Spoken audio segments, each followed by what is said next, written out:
It is a brand new In Search of Darkness documentary, In Search of Darkness 1990 to 1994. It is brilliant, and I want to tell you a little bit about it. I was really lucky to have a copy of it sent across for an early sneak peek, and I just wanted to share a little bit more about it. If you are curious and you're a fan of the previous In Search of Darkness movies, like I definitely am, there's a link in my bio you can click through, and that is the link to the digital download for the film.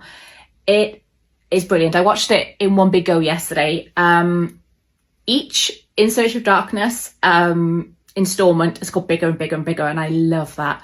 This one is 6 hours, which I sat down yesterday all cozy under my blankie with some Pepsi and some coffee and just binged all these amazing 90s movies.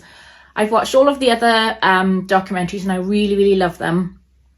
They're just brilliantly produced, and there's just so many people on there that I just love to hear from. All of the guests on this documentary are fascinating. I love hearing everyone sharing their stories about working on films or their experience watching them.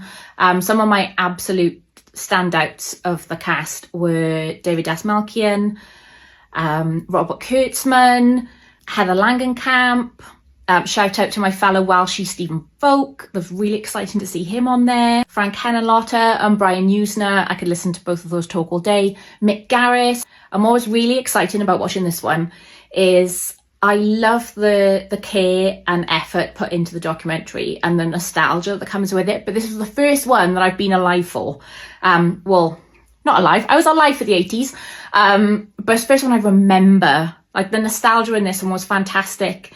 There were things I got really excited when they got brought up, like talking about video stores and going to rent videos. I remember doing that in the early 90s. They showed this really lovely copy of Frankenhooker on VHS that talks when you press the button, and I was just so excited by seeing that. And they were talking about Buffy and Goosebumps books and all these other things that I remember. So that just made me feel even more invested in this release. Just that level of nostalgia for the 90s made me enjoy this one even more than the previous ones. I remember some of the stuff they were talking about, which is lovely. So I'm really, really excited for the other installments of the 90s movies, because the further we go in, the more I'll remember. And some of the movies I'm going to remember being released. I wouldn't have seen them, but I'm going to remember them being released. So I'm really excited for the future ones. As always, I love to use In Search of Darkness as a list of movies to go through. And with the previous 80s releases, I've gone and sought out some of these movies, and they've been fantastic, and I hadn't heard of them before. Some of the standouts I can think of is Pieces. I loved that.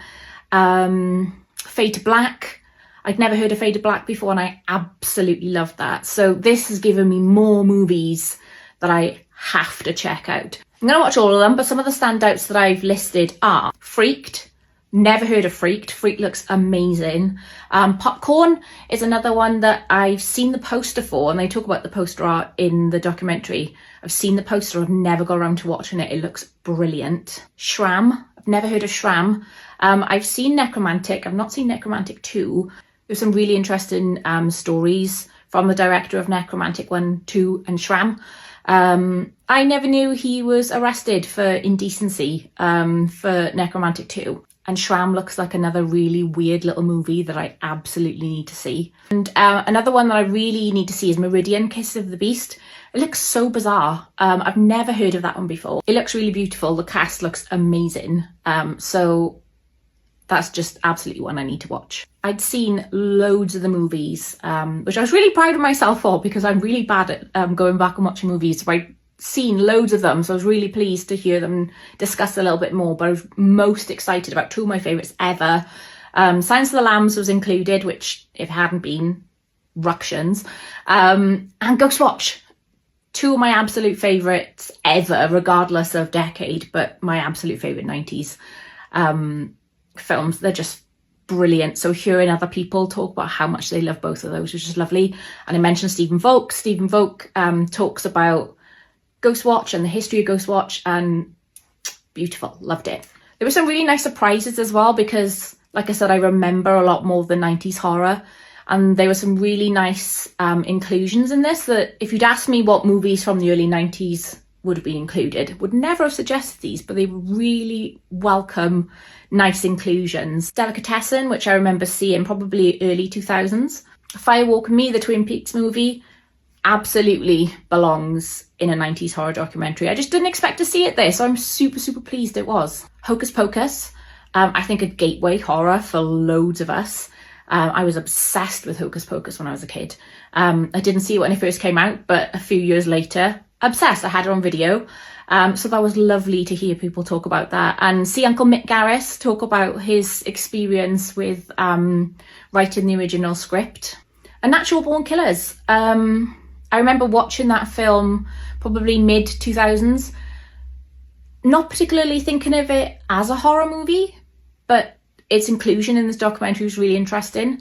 And it's another one that I need to go back and revisit because it's been such a long time since I've seen it. And to reappraise it with that sort of horror lens, I think that'll be really interesting. So I can't recommend this new edition of In Search of Darkness more. Like I said, there's a link in my bio. If you give that a click, that'll take you through to the digital download. It has the digital copy of the film. There's also a copy of the score and the soundtrack and a PDF mini digital booklet as well, which is really, really lovely. It's a really nice little bundle. It's $29.99, which I think is brilliant for 6 hours of content and bonus stuff as well. Thank you so much to In Search of Darkness for sending me through a screener. I absolutely loved every second of the 6 hours. It didn't feel like a slog at all to watch. And like the other ones, I always give it a proper watch through first, take everything in, and then they're really great movies to pop on in the background when you're doing stuff. And that's not to diminish the content at all. It's just really nice to have those familiar and nice voices in the background, like Mick Garris, people we like to listen to talk about horror, but then whilst it's on in the background, you go, oh yeah, I still haven't seen Popcorn. And then I add that to top of my list. So they're really great like background things as well. And I'll find myself stopping whatever I'm doing and like getting sucked back in and listening to the things. So huge, huge recommendation. It's got rewatchability. Absolutely. I've watched the others countless times. So this one's going to have a revisit as well. Huge, huge recommendation. Again, thank you so much to In Search of Darkness for sending me through a screener. Thank you for sending me through a little special link as well. And thank you anyone who picks it up. Let me know if you watch it. What are your favourite 90s, well, early 90s horrors? Drop a comment and let me know. I'd love to talk about 90s horror with you because I can remember the 90s. Hooray!